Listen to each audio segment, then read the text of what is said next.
Assalamualaikum. I am Sahel Imtiaz. I am the student of BA first year from philosophy. My presentation topic is John Locke and John Locke representationalism and Berkeley subjective idealism. A comparison then. इसमें हम बता रहे हैं knowledge of external world. नेव इसमें तीन perceptions बताए knowledge of external world के। नेव भी कह सकते हैं इन्हें या फिर डायरेक्ट रिलेशंस में। नॉलेज ऑफ एक्सटर्नल वर्ल्ड के तीन परसेप्शंस हैं, ठीक है।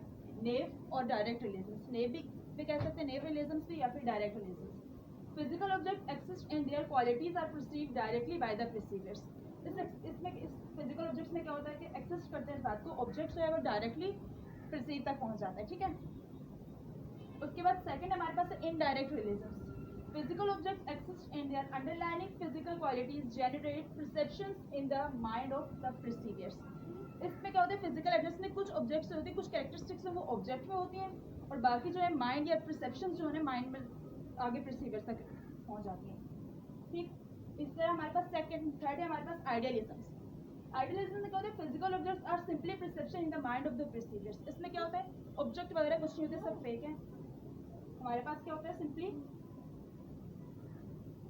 ऑब्जेक्ट्स में क्या होता है, इसमें आइडियलिज्म में क्या होता है कि जो हमारे पास सिंपली दिया होता है, इसमें ऑब्जेक्ट्स वगैरह कुछ नहीं होते, सब फेक होते हैं, सिर्फ आइडियाज होते हैं। उसमें हमारे पास indirect representative relations. Indirect relations भी कह सकते हैं इसे या रिप्रेजेंटेटिव रिलेशंस भी कह सकते हैं।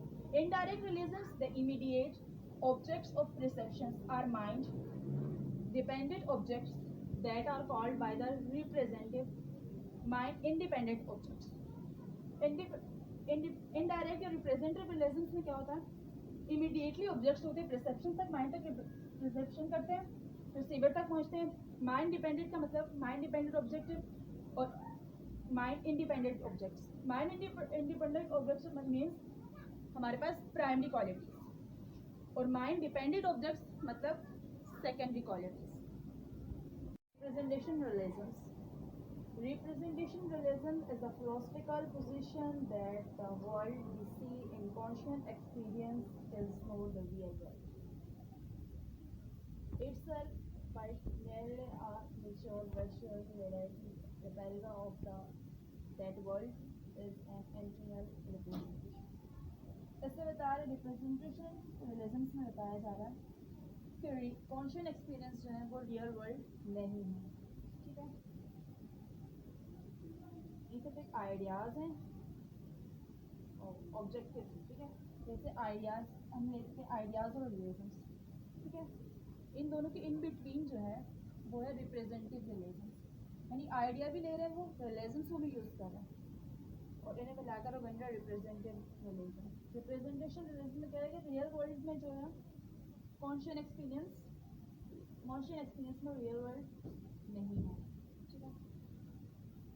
Second, representation realism argue that case from the empirical fact that it is impossible to have an experience drawing the senses suffice from the fact that dreams, simulations, and visual emulations clearly indicate that the world of the experience is not the same thing as the world itself, and from the evidence of phenomenal perspective, ठीक है। The curated of perceived space such as the operament contributes to parallel roads and thought। इसका representation relation से बता रहे हैं कि हमारा sense data है, हमारा एक्सपीरियंस हमें लग रहा है, हमारे सेंस डेटा से हम ये बात सोच रहे हैं कि अगर एक वाटर का फॉर एग्जाम्पल अगर एक वाटर का ग्लास है, हमने उसमें स्ट्रेट खड़ी कर दी, लेकिन हमें वो नज़र कैसे है कि हमें जो ग्लास पानी भरा हुआ उस ग्लास में हम उसको जब साइड से देख रहे हैं तो हमें वो कैसे बैंडेड नज़र आ रही है, लेकिन वो है तो बिल्कुल स्ट्रेट, हमने बिल्कुल उसको स्ट्रेट रखा है लेकिन हमें वो बैंडेड नज़र आ रही है, इसलिए क्योंकि हमारा सेंस डेटा जो है, हमारा माइंड जो इस बात को ये परसीव कर रहा है, तब उसे ऐसा लग रहा है कि जैसे वो बैंडेड है लेकिन वो है स्ट्रेट। इसी तरह अगर एक रोड है, रोड पैरेलल रोड है, हम अगर रोड की साइड पर खड़े हैं तो हमें वो रोड बिल्कुल पैरेलल नज़र आएगी, लेकिन जब वो क्या है एक ना एक जगह जाकर वो बीच में मर्ज हो जाएगा। तो हमारा सेंस डेटा जो बात देख रहे हैं, हमारे उसके परसेप्शन जो हमारे सेंस डेटा जो परसीव कर रहे हैं, हमें से कोई देखता है। Representation theory of reception. इसमें क्या है, मतलब हमारा एक ऑब्जेक्ट है, ऑब्जेक्ट में डायरेक्टली क्या होता है कि डायरेक्टली ऑब्जेक्ट, पहले हमारा एक ऑब्जेक्ट है, हमारे उस पर हमारा आइडिया होगा, उसके बाद हमारे माइंड में ये बात जाएगी। डायरेक्टली ऑब्जेक्ट जो है वो माइंड तक बात को नहीं ले जाएगा, पहले हमें एक आइडिया, जैसे अगर हम, जैसे हमें लग रहा है कि रोड है, ठीक है, स्ट्रेट पैरेलल रोड है, उसमें रोड में हमें ऐसा लग रहा है कि पानी है वहाँ पर, लेकिन ना पानी रियलिटी में ऐसा पानी है नहीं, वो रियलिटी में पानी नहीं होता, हमें सिर्फ ऐसा लग रहा होता है, हमारा माइंड इस बात को परसीव कर रहा होता है कि वो हमें वाटर है, लेकिन वो पानी होता नहीं, वो सिर्फ फॉर्मुलेशन होती है। जॉन लॉक का जो रिप्रेजेंटेशन है, इसका लास्ट पॉइंट हमारे पास क्या, क्रिटिसिज्म। जैसे कि इसके इंपॉर्टेंस है कुछ, इसी तरह से कुछ क्रिटिसिम्स भी हैं, ठीक है। The external world means unknowable, point number 1 जाए, मतलब जो हमारी बैरूनी दुनिया है, हम उसे जान, मतलब एक चांद है, हम चांद के बारे में जानते हैं तो नहीं, हम मतलब गए नहीं है चांद पर, लेकिन हमें क्या, हमारी इमेजिनेशन है कि हमें पता है यहाँ चांद है और ऐसा है, ठीक है। इस तरह हमारा सेकंड हमारे पास पॉइंट है, the infinite triggers of finding of interproofs of image in men's world, मतलब हमारी इमेजिनेशन इस बात पे भी है कि मतलब एक इंटरप्रूव्स है, एक आदमी का जो दिमाग है वो इस बात को इंटरप्रूव कर लेता है इनफाइनाइट महदूद तरीके से। जॉन लॉक रिप्रेजेंटेशनलिज्म में बता दिया। अब हमारे पास क्या है, ब्रेकले जो है सब्जेक्टिव आइडियलिज्म है, इसका कंपैरिजन है, ठीक है। ब्रेकले फिलोसफर जो है सब्जेक्टिव आइडियलिज्म के बारे में बताएंगे। ये जो हमारे ब्रेकले जो फिलोसफर हैं, ये क्या है, the father of idealism, modern concept के, ठीक है। Berkeley was an Irish philosopher whose primary achievement was the advancement of a theory he called immaterialism, later referred as subjective idealism, ठीक है। ब्रेकले जो है वो बता रहे हैं, वो अचीवमेंट कर रहे हैं एडवांसमेंट ऑफ थ्योरी के, और वो कह रहे हैं कि मटेरियलिज्म कुछ नहीं होता, सिर्फ आइडिया होता है, ठीक है। तो इसको उन्होंने इमटेरियलिज्म का नाम दिया, फिर बाद में क्या हुआ, इन्होंने इसको सब्जेक्टिव आइडियलिज्म का नाम भी दे दिया, ठीक है। This theory denies of existence of material substance and instant concepts that familiar objects like table and chairs are only idea in the mind of receiver and as a result cannot exist with being proceed।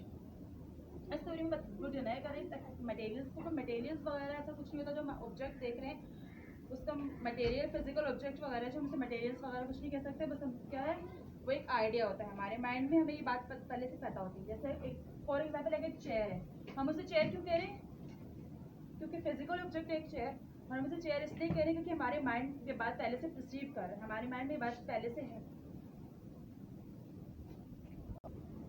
तो हमारे क्या, हमने इस बात को perceive किया हुआ, हमारे माइंड में ये बात ऑलरेडी है। सर स्पिरिट एंड आइडिया हमारा सेकंड है। स्पिरिट क्या है, यू आई मीन जो बात हमें पता है, और आइडिया क्या, हम लोग जिसे हम जानते हैं, ठीक है।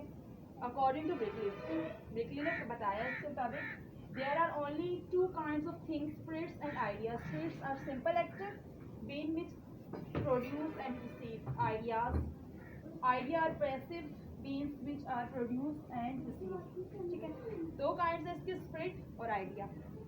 स्पिरिट क्या है, स्पिरिट और आइडिया। स्पिरिट क्या है हमारे पास, स्पिरिट हमें मतलब मैं ये बात जानती हूँ, मुझे पता है कि एक चीज़, अगर हम किसी भी चीज़ के बारे में बता रहे हैं तो मैं ऑलरेडी जानती हूँ, मुझे पता है कि वो चीज़ क्या है, उसका नाम मुझे पता है, फिजिकल ऑब्जेक्ट जो भी है, तो मैं स्पिरिट हूँ। और आइडिया क्या, जिस बारे में हमारा माइंड इस बात में बता रहा है, वो आइडिया हुआ।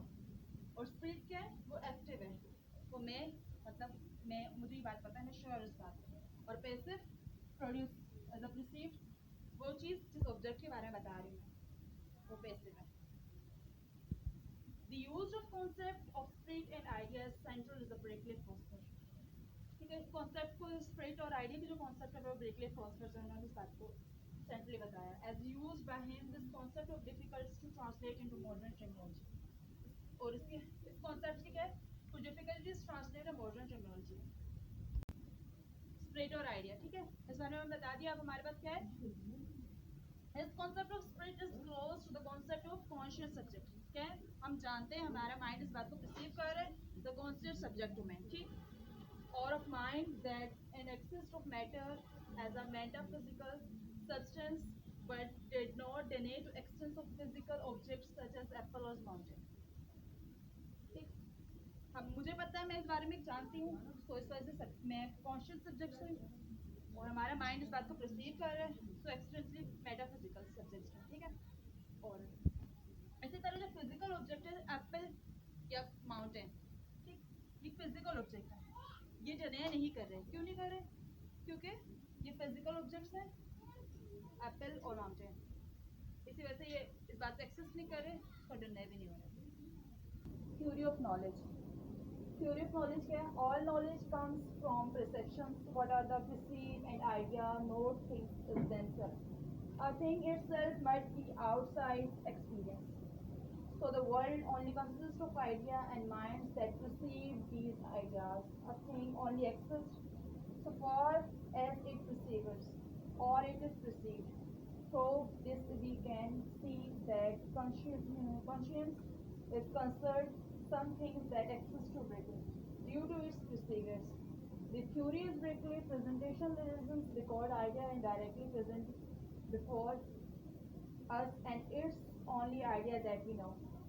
हमारा क्या, हमारे पास नॉलेज जो हमारी नॉलेज कुछ भी है, क्या हमारे पास परसेप्शंस हैं, ठीक है, इस बात को हम परसीव कर रहे हैं। एक्सपीरियंसेस जो हमारे आउटसाइड के जो एक्सपीरियंसेस हैं उससे हमें नॉलेज होती है। ये नॉलेज जो हमारे पास आती है परसेप्शन से आती है, ठीक है। और जो परसीव कर रहे थे हमारे पास ये चीज़ें नहीं होती, थिंग्स नहीं होती, क्या है, सिर्फ हमारे पास एक आइडिया होता है। और ये कहाँ से आ रहे हैं? आउटसाइड। हम वर्ल्ड ऑफ आउटसाइड कहाँ से आ रहे हैं? हमारे पास ये एक्सपीरियंस परसेप्शन से आ रही है। परसीव कर रहे हैं हम किस चीज़ को? आइडियाज़ से। हमारे पास सिर्फ आइडियाज़ हैं, ऐसी थिंग्स वगैरह कुछ नहीं है। ट्रू वर्ल्ड है ये, जो हमारे पास जो भी इंफॉर्मेशन है क्या है? ट्रू है, ठीक है। इस बात को परसीव कर रहे हैं। और ये this the theory is Berkeley representationalism because idea are directly presented before us and it's only idea that's we know. इसी ब्रेकली की ये जो थ्योरी है इसे हम रिप्रेजेंटेशन आइडियाज भी कहते हैं, इसलिए क्योंकि ये चीज़ हमें इस आइडियाज़ को रिप्रेजेंट कर रही है। जैसे हमें यहाँ बताया, इसी तरह की इसमें ही बताया जा रहा है कि रिप्रेजेंटेशन आइडियाज़ जो है ऑब्जेक्ट्स कुछ नहीं होते, मटेरियल जो फिजिकल मटेरियल है वो कुछ नहीं होता, वो सिर्फ एक आइडियाज़ होता है जो हमारे माइंड में ऑलरेडी पहले से परसीव होता है। फॉर एग्जाम्पल लेमू खट्टे हैं, ठीक है। लेमू क्या है? वो भी एक आइडिया, और उनका खट्टा होना चाहिए वो भी एक आइडिया है, ठीक है। और वो किस थ्योरी को रिप्रेजेंट कर रहे हैं? प्रेजेंटेशन रिलेशंस थ्योरी को। और ये थ्योरी जो एक परफेक्ट थ्योरी है और डायरेक्टली इस बात को रिप्रेजेंट करे, वो एक आइडिया भी दे रहे हैं, और ये दोनों चीज़ें जो है एक आइडिया, और ये किस थ्योरी को? रिप्रेजेंटेशन बात को परसीव कर रहे हैं to be representation relation. Immaterialism. Here, Berkeley's work is a development of immaterialism. A theory is empirism which explains that human beings do not obtain knowledge about material objects. Instead, the only knowledge we have it is our ideas and objects such as the sensation we perceive. Berkeley जो है वो कहते हैं कि material जो है वो कुछ नहीं है, हमारे जो आइडियाज़ है वही हमारे पास नॉलेज है, ठीक। और इस नॉलेज हमारे जो है सेंसेशन है, और वो ये हमारे सेंसेशन को परसीव करती है, सेंसेशन को।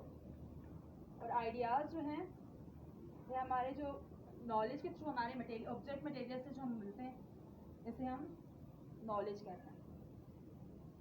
Our perception of a material object is entirety of our knowledge about it. For Berkeley, idea of thought about an object is our complete knowledge about it. हमारी जो पूरी कम्प्लीटली हमारे perceptions जो हैं material object के, वो immediately knowledge देते हैं, और ब्रेकली के बताते हैं कि इसी बात से हमारे जो है ना ऑब्जेक्टली नॉलेज जो हमारी कंप्लीट होती है, और जो ऑब्जेक्ट्स होते हैं और मटेरियल ये कुछ नहीं, बाकी जो भी हम मतलब जिस बात को परसीव कर रहे हैं वो आइडियाज़ होते हैं। और हमारे ब्रेकली की जो सब्जेक्टिव आइडियलिज्म है, इसका हमारा लास्ट पॉइंट जो हमारा है वो हमारे क्रिटिसिज्म है। जैसे हर चीज़ की इंपॉर्टेंस है कुछ, इसी तरह इसकी भी क्रिटिसिज्म है, ठीक है।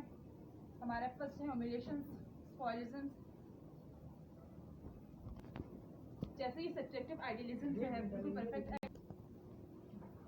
सब्जेक्टिव आइडियलिज्म एक परफेक्ट आइडियलिज्म है, लेकिन इसके क्रिटिसिज्म में भी कुछ ऐसे क्रिटिसिज्म हैं जो सही नहीं थे। जैसे इस फिलोसफी ने क्या किया, कोई खास टीचिंग मेथड नहीं दिखा। मतलब अगर क्लास है और क्लास में बच्चों की दिलचस्पी ख़त्म हो गई, उस आइडियलिज्म की वजह से क्लास में बच्चों की दिलचस्पी ख़त्म हो गई, और क्लास में टीचर्स को ज़्यादा अहमियत मिली, इसकी वजह से बच्चों के जो उसे इग्नोर कर दिया गया।